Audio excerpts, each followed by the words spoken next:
J'invite également à me rejoindre M. Bassari Touré, vice-président de la BOAD.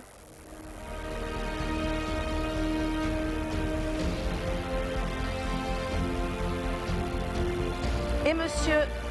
Mithat Yenigun, président de la Turkish Contractors Association, s'il vous plaît. Je vous invite à nous rejoindre également. Hello and welcome. Thank you very much. It's okay. I will speak to you in English, but very slowly. That's fine. Okay. Take some time. Thank you. Là, nous allons commencer cette dernière session qui porte sur le thème du partenariat public-privé, pour un partenariat public et privé innovant pour l'émergence. Et je vous invite, mesdames et messieurs, dans le public, dans la salle, de bien vouloir regagner vos places, s'il vous plaît, car ça va commencer.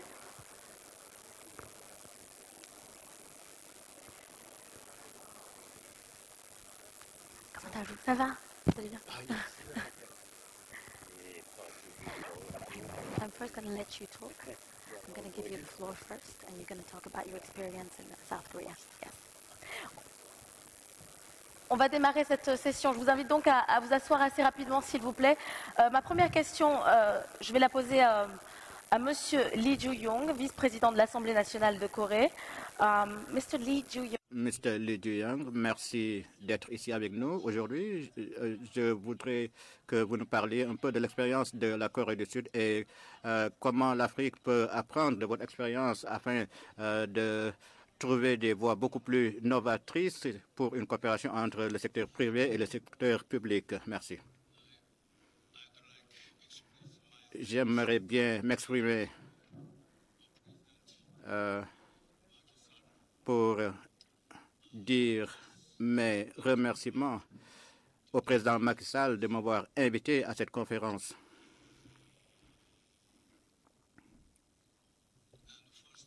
Et tout d'abord, j'aimerais bien parler de la Corée du Sud en tant que partenaire pour l'émergence de l'Afrique.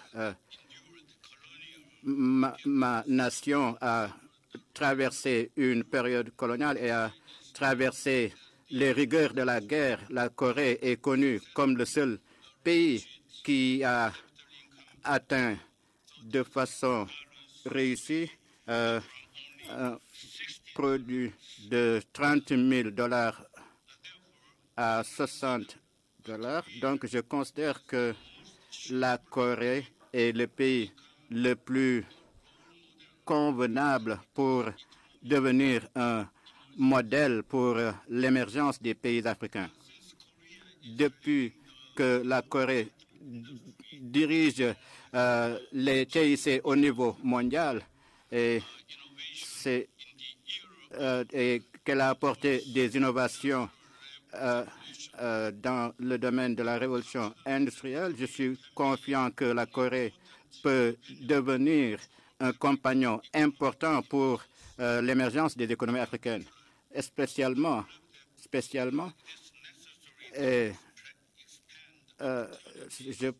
c'est les opportunités qui s'étendent à souhait pour l'entrepreneuriat des jeunes et les jeunes africains qui pourront travailler avec les jeunes créatifs et novateurs coréens et qui sont les représentants du développement de la Corée. Et l'Assemblée nationale de la République de Corée a ouvert une chaîne, un canal de communication pour le African New Era Forum qui a été organisé par 18 congressmen sur un total de 300 en septembre 2013 et qui a mis sur pied la fondation Corée-Africa qui est un forum aussi pour les ministres et un forum qui cherche des voies et moyens pour essayer de renforcer les investissements directs étrangers des compagnies coréennes. Et la Corée va faire de son mieux pour contribuer en tant que partenaire dans une croissance mutuelle et pour aider à ce que l'Afrique atteigne la croissance et qu'elle devienne un continent de créativité et afin que l'Afrique puisse atteindre un très haut niveau en termes d'émergence.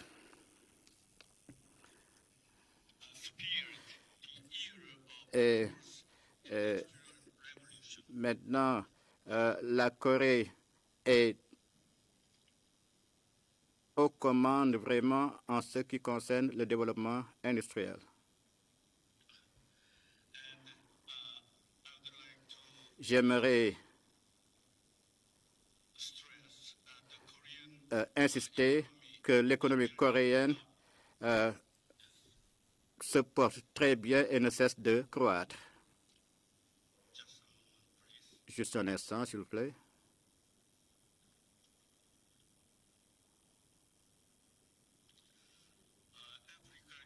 L'Afrique accélère sa croissance économique et se travaille essentiellement sur les industries de fabrication, le secteur manufacturier et le secteur privé s'engage à mettre sur pied des entreprises très compétitives. Et la Corée aussi a transformé sa structure économique dans les années 60 de l'agriculture vers l'industrie, le secteur manufacturier et exporte et sa croissance a développé des stratégies basées sur l'exportation et travaille aussi sur l'industrie chimique et d'une économie étatique à une économie privée en introduisant des réformes réglementaires afin d'avoir un système compétitif. Et beaucoup d'entreprises ont émergé pendant cette période et ont été à l'avant-garde du développement de la Corée jusqu'à ce jour. Donc, ces changements et ces innovations apportées par les secteurs privés sont reconnus comme vraiment le moteur essentiel derrière lequel s'adosse la croissance rapide de la Corée. Ensuite, il y a l'entrepreneuriat qui a été essentiel en réglant tous les problèmes auxquels faisait face le secteur privé coréen. Les secteurs ont développé des opportunités économiques en pilotant beaucoup d'organisations et en élaborant de nouveaux produits et en mettant sur pied des processus manufacturiers nouveaux et en ouvrant de nouveaux marchés. Alors, le gouvernement doit faire de son mieux pour un environnement, mettre sur pied un environnement favorable et un leadership adéquat. Le gouvernement coréen a joué son rôle en mettant sur pied un environnement favorable pour l'entrepreneuriat et en changeant la structure économique, en incluant l'inclusivité sociale à travers son plan de développement quinquennal de 1962, depuis 1962, et au bout de 5 ans, le développement économique et social, les tendances donc, ont soutenu le développement du pays jusqu'en 1966. Et j'espère sincèrement que cette vitesse de croisière de la Corée, qui représente le développement vraiment social et économique de la Corée, et c'est un exemple typique d'entrepreneuriat et j'espère que ça va inspirer les projets d'émergence en Afrique. Merci pour ces remarques introductives. Je vais donner la parole maintenant au président de l'Association des entrepreneurs turcs. Et nous savons tous que le secteur privé turc est très dynamique et les managers sont vraiment à l'avant-garde en termes de développement économique et en termes de développement international. Comment vous, en tant que manager, vous êtes vraiment un engin, une force pour votre développement. Merci beaucoup. D'abord, j'aimerais bien remercier le président Macky Sall pour nous avoir invités ici. Et je suis très honoré d'être ici avec le Premier ministre ici. Je vais vous donner quelques chiffres.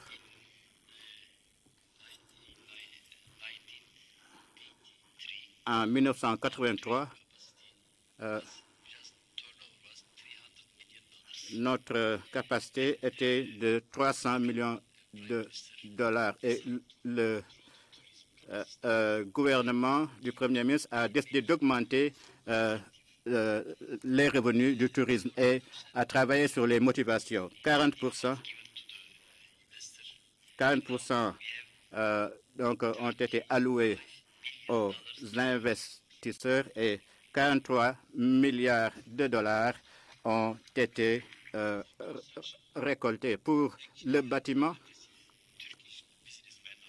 les entrepreneurs, les hommes d'affaires et les femmes d'affaires sont très agressifs.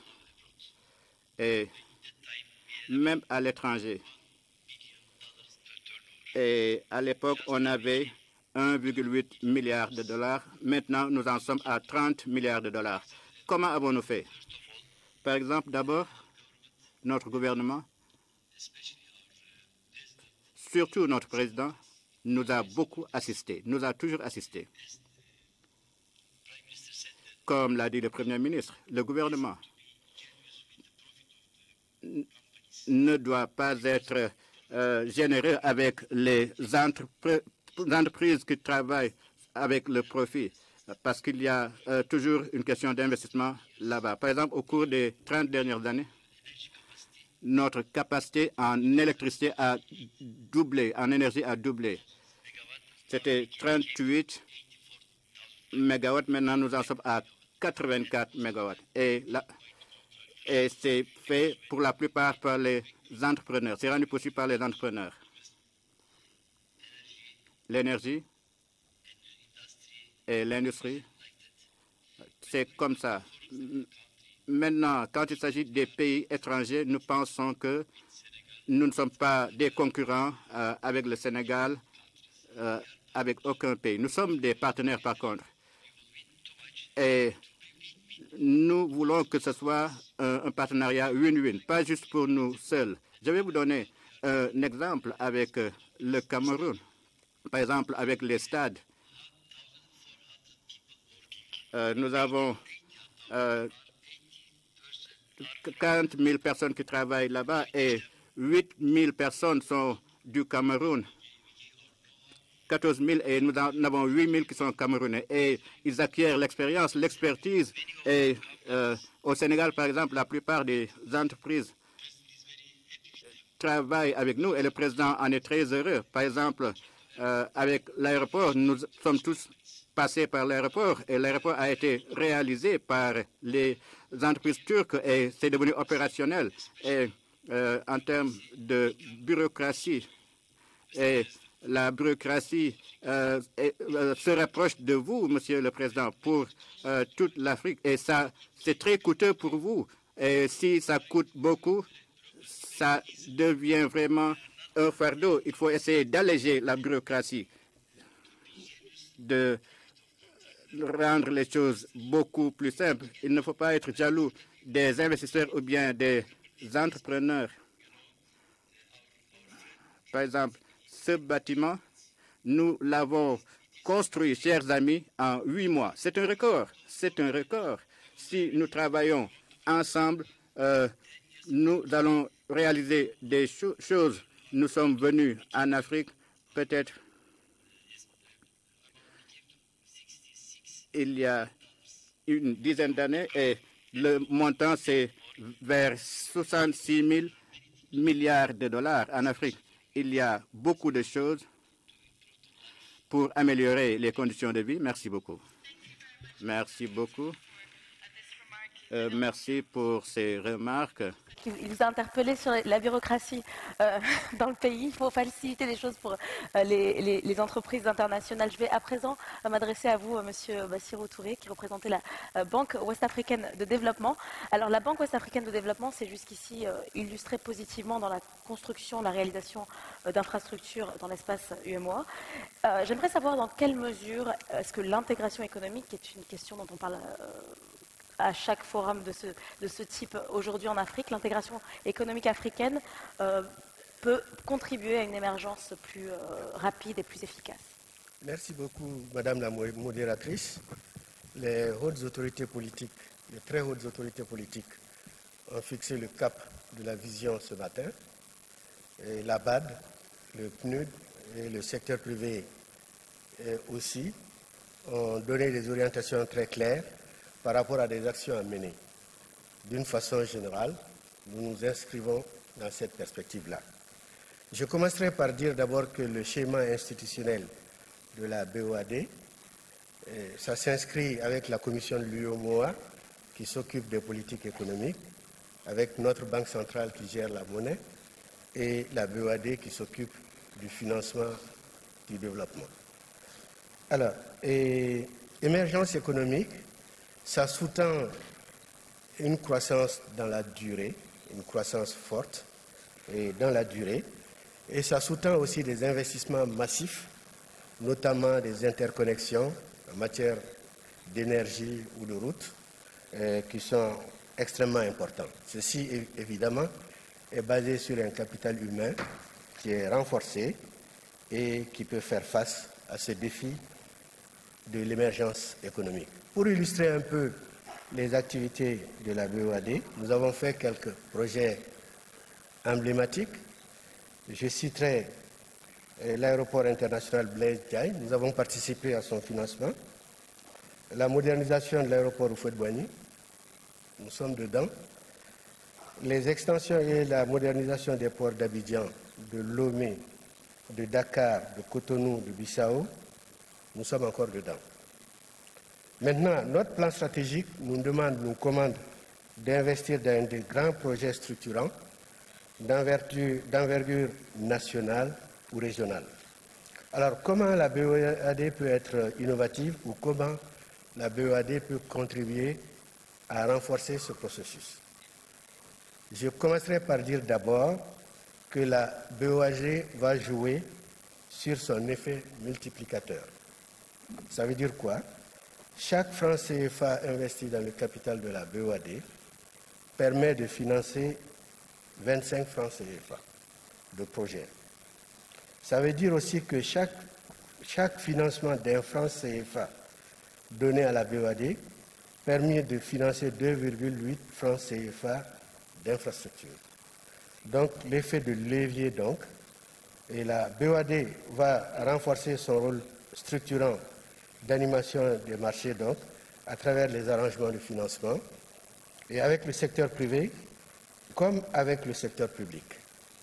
La BOAD, sans être la BAD, a déjà une bonne réputation, une bonne cotation par les agences de notation, et donc cela nous permet de lever des fonds à des conditions plus douces.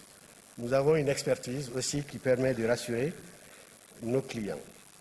Donc, l'effet multiplicateur, donc, pour résumer sans donner trop de chiffres, au 31 décembre 2008, sur 5 309 milliards investis par la BOAD, ceci a permis des investissements de 20 000 milliards de francs CFA.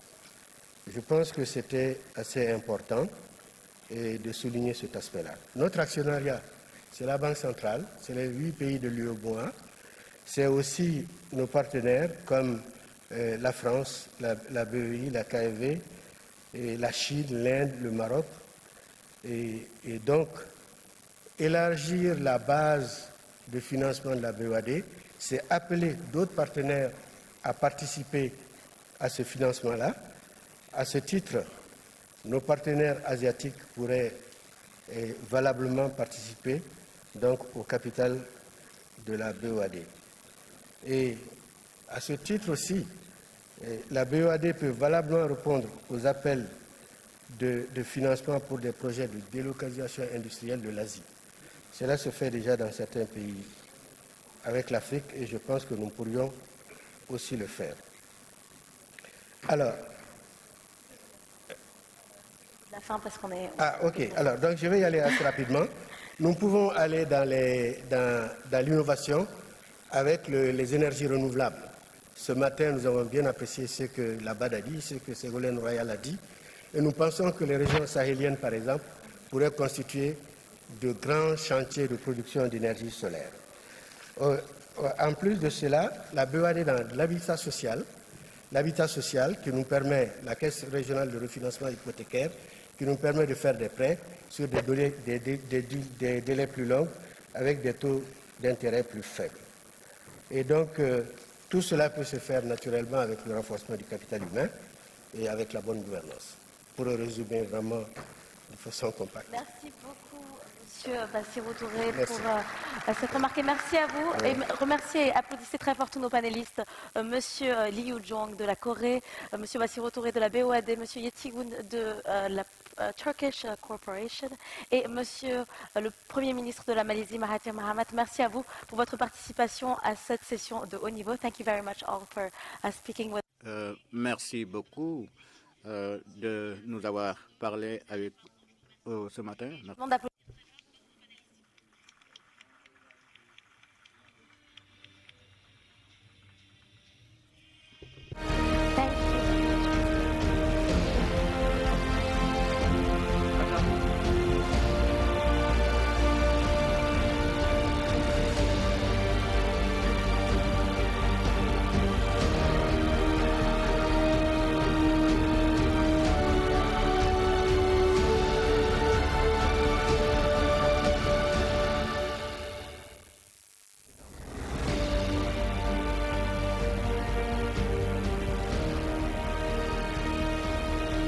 Il faut qu'il reste. Mesdames et messieurs, merci de rester à vos places puisque nous allons procéder à la conclusion